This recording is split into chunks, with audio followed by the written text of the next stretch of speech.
ವೀಕ್ಷಕರೇ ನಮಸ್ಕಾರ. ಈ ದಿನದ ಬ್ರೇಕಿಂಗ್ ನ್ಯೂಸ್ಗೆ ಸ್ವಾಗತ. ನಾನು ಹರ್ಷಿತ್.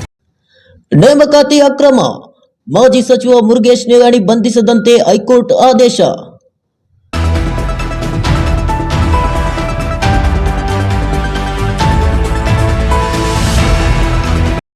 ರೈತರಿಗೆ ಸಿಹಿ ಸುದ್ದಿ, ಬಜೆಟ್ನಲ್ಲಿ ಪಿಎಂ ಕಿಸಾನ್ ಯೋಜನೆಯ ಮೊತ್ತದಲ್ಲಿ ಏರಿಕೆ.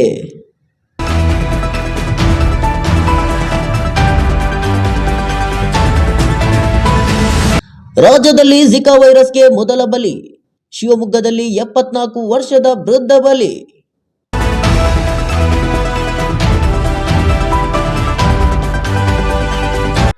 ನಿವೃತ್ತಿ ಬಳಿಕ ಪತ್ನಿ ಜೊತೆ ಲಂಡನ್ಗೆ ಹೋಗಿ ನೆಲೆಸಲಿದ್ದಾರೆ ವಿರಾಟ್ ಕೊಹ್ಲಿ.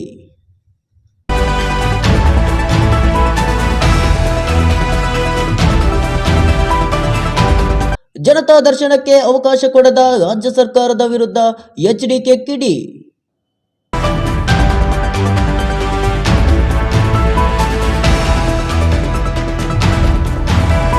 ಸ್ಮಾರ್ಟ್ಫೋನ್ ಬಿಡಿಭಾಗ ತಯಾರಿಕಾ ಘಟಕ, ದಕ್ಷಿಣ ಕೊರಿಯಾ ಜೊತೆ ಕರ್ನಾಟಕ ಒಪ್ಪಂದ.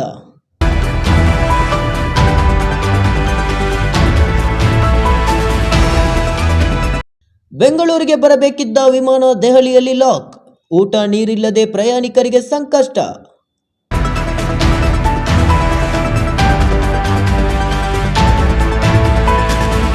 ಕೀರ್ತಿ ಚಕ್ರ ಸ್ವೀಕರಿಸಿದ ಹುತಾತ್ಮ ಯೋಧನ ಪತ್ನಿ, ಭಾವುಕರಾದ ದ್ರೌಪದಿ ಮುರ್ಮು, ರಾಜನಾಥ್ ಸಿಂಗ್.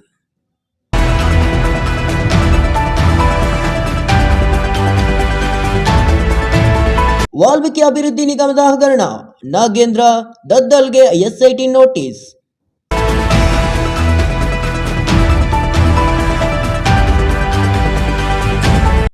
ವ್ಯಾಜ್ಯ ಬಗೆಹರಿಸಿಕೊಳ್ಳಲು ಮತ್ತೊಂದು ಅವಕಾಶ, ಜುಲೈ 13ರಂದು ಲೋಕ ಅದಾಲತ್.